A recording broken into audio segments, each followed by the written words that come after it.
ಇವತ್ತಿನ ಕ್ಲಾಸಲ್ಲಿ ನಾವು ತಿಳ್ಕೊಳ್ಳೋದೇನಂತಂದ್ರೆ ಇದು ಲಿಂಗ ಮುದ್ರಾ. ಲಿಂಗ ಮುದ್ರಾ ಈಗಾಗಲೇ ತುಂಬಾ ಜನ ಗೊತ್ತಿರ್ತದೆ. ಇಲ್ಲಿ ಲಿಂಗ ಮುದ್ರೆ ಹೇಗೆ ಮಾಡೋದು, ಇದರ ಫಲಿತ ಏನು, ಇದರ ಅನುಭವ ಏನು ಅಂತ.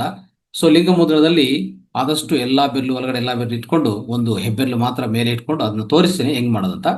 ಇದೇನಪ್ಪ ಏನ್ ಮಾಡತ್ತಂದ್ರೆ ಮುದ್ರಾ ಮಾಡಿದ ತಕ್ಷಣವೇ ಬಾಡಿಯಲ್ಲಿ ಒಳ್ಳೆ ಹೀಟ್ ಜನರೇಟ್ ಮಾಡುತ್ತೆ. ನೋಡಿ, ಕ್ವಿಕ್ ಆಗಿ ಜನರೇಟ್ ಮಾಡುತ್ತೆ.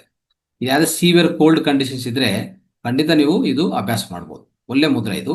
ಆಮೇಲೆ ಈ ಕೋಲ್ಡು, ಕಾಫು, ಸೈನಸ್ಸು ಅದ್ಭುತವಾಗಿ ಇದು ಪರಿಹಾರ ಮಾಡತ್ತೆ. ಅರ್ಥ ಮಾಡ್ಕೊಳ್ಳಿ.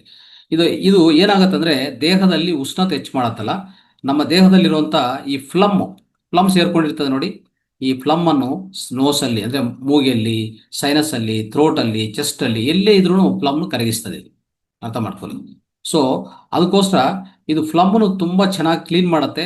ಅವಾಗ ನಿಮಗೆ ಅದ್ಭುತವಾದ ಪರಿಹಾರ. ಯಾವುದಕ್ಕೆ? ಕೆಮ್ಮು, ಆಸ್ತಮಾ, ಸೈನಸ್ಸು ಇಂಥ ಕ್ರಾನಿಕ್ ಕೇಸಲ್ಲಿ ರೆಗ್ಯುಲರ್ ಆಗಿ ಯೂಸ್ ಮಾಡ್ಕೋಬಹುದು. ನೀವು ಇದು ರೆಗ್ಯುಲರ್ ಆಗಿ ಯೂಸ್ ಮಾಡ್ಕೋಬಹುದು. ಅದನ್ನು ಎಷ್ಟು ಹೊತ್ತು ಮಾಡಬೇಕು ಅಂತ ನಾನು ಹೇಳ್ತೀನಿ ಆಮೇಲೆ. ಸೊ ಅದನ್ನು ಗಮನಿಸ್ಕೊಳ್ಳಿ. ಆಮೇಲೆ ಯಾರಾದರೂ ತುಂಬಾ ಕೋಲ್ಡ್ ಇಂದ ಒಂಥರ ನಡುಗ್ತಾ, ಒಂಥರ ಶೇಕ್ ಆಗ್ತಾ ಇರ್ತಾರೆ, ಶಿವರಿಂಗ್ ಬರ್ತದಲ್ಲ, ತುಂಬಾ ವಿಂಟರ್ ಅಂದ್ರೆ ಈ ಚಳಿ ಕಾಲದಲ್ಲಿ ಜಾಸ್ತಿ ಚಳಿ ಬರ್ತಾ ಇರ್ತದೆ, ಒಂಥರ ಶಿವರಿಂಗ್ ಆಗ್ತಾ ಇರ್ತದೆ ನೋಡಿ, ಅವ್ರಿಗೆ ಈ ಮುದ್ದ ತಕ್ಷಣ ಪರಿಹಾರ ಕೊಡುತ್ತೆ ಅಲ್ವಾ. ಸೊ ಆ ರೀತಿಯಲ್ಲಿ ಸೊ ದೇಹದಲ್ಲಿ ಹೆಚ್ಚು ಉಷ್ಣತೆ ಹೆಚ್ಚು ಮಾಡುತ್ತೆ. ಅದಕ್ಕೆ ಲೋ ಬ್ಲಡ್ ಪ್ರೆಷರ್ ಅನ್ನು ಕಡಿಮೆ ಮಾಡುವಂತ ಅವಕಾಶ ಇದೆ. ಆಮೇಲೆ ಇದು ಮಾಡಿದ ಮೇಲೆ ಹೀಟ್ ಹೆಚ್ಚಾಗುತ್ತೆ, ನಮ್ಮ ದೇಹದಲ್ಲಿ ಮೆಟಬಾಲಿಸಮ್ ಆಕ್ಟಿವೇಟ್ ಮಾಡುತ್ತೆ, ಜೀವ ರಾಸಾಯನಿಕ ಚರ್ಯಗಳು ತುಂಬಾ ಚೆನ್ನಾಗಾಗ್ತವೆ.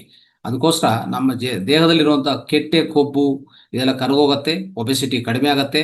ಸೊ ಯಾವುದೇ ವ್ಯಕ್ತಿಗಳು ಫ್ಯಾಟ್ ಇದ್ರೆ ಅವ್ರು ವೇಗವಂತವಾಗಿ ಇದು ಈ ಅಂದ್ರೆ ಡೈಟು ಇಂಪಾರ್ಟೆಂಟೇ, ಇದೊಂದೇ ಆಗಲ್ಲ, ಡೈಟ್ ಜೊತೆಗೆ ಮಾಡ್ಕೊಂಡ್ರೆ ಒಬೆಸಿಟಿ ತುಂಬಾ ವೇಗವಂತವಾಗಿ ಕಡಿಮೆ ಆಗತ್ತೆ. ಅರ್ಥ ಮಾಡ್ಕೊಳ್ಳಿ.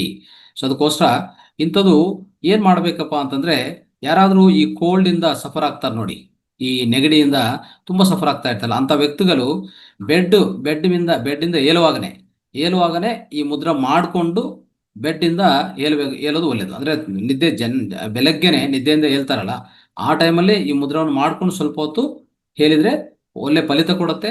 ಸೊ ಆ ರೀತಿಯಲ್ಲಿ ಮಾಡ್ಕೊಳ್ಳಿ. ಆಮೇಲೆ ನೈಟು ನಿದ್ದೆ ಹೋಗಕ್ ಮುಂಚೆನೂ ಬೆಡ್ ಮೇಲೆ ಮಲಗಕ್ ಮುಂಚೆನೇ ಈ ಮುದ್ದೆ ಮಾಡಿಕೊಂಡು ಅವ್ರು ಮಲಗಿದ್ರೆ ಈ ಸೈನಸೈಟಿಸು, ಕೋಲ್ಡು, ಆಸ್ತಮಾ ಇಂಥ ವ್ಯಕ್ತಿಗಳಿಗೆಲ್ಲ ತುಂಬಾ ಒಳ್ಳೆ ಪರಿಹಾರ ಕೊಡುತ್ತೆ ಇದು. ಆದ್ರೆ ಇಲ್ಲಿ ಸ್ವಲ್ಪ ಜಾಗೃತಿಗಳು ಇದೆ, ಅದನ್ನು ಪಾಲನೆ ಮಾಡಬೇಕಾಗತ್ತೆ. ಈ ಮುದ್ರವನ್ನು ತುಂಬಾ ಹಾಟ್ ವೆದರ್ ಇದ್ರೆ ಮಾಡಬಾರ್ದು. ಓಕೆ. ಈ ಮುದ್ರವನ್ನು ಯಾರಾದ್ರೂ ಹೈ ಬ್ಲಡ್ ಪ್ರೆಷರ್ ಇದ್ರೆ ಮಾಡಬಾರ್ದು. ಓಕೆ. ಈ ಮುದ್ರವನ್ನು ಯಾರಾದ್ರೂ ಸ್ಟಮಕ್ ಅಲ್ಸರ್ಸ್ ಇದ್ರೆ ಮಾಡಬಾರ್ದು. ಆಯ್ತಾ? ಅದನ್ನ ಅರ್ಥ ಮಾಡಿಕೊಂಡು ಇದು ದಿನಕ್ಕೆ 15 ನಿಮಿಷ ಮಾಡ್ಬೋದು, 3 ಬಾರಿ ಮಾಡ್ಬೋದು, ಅದು ತೊಂದರೆ ಇಲ್ಲ.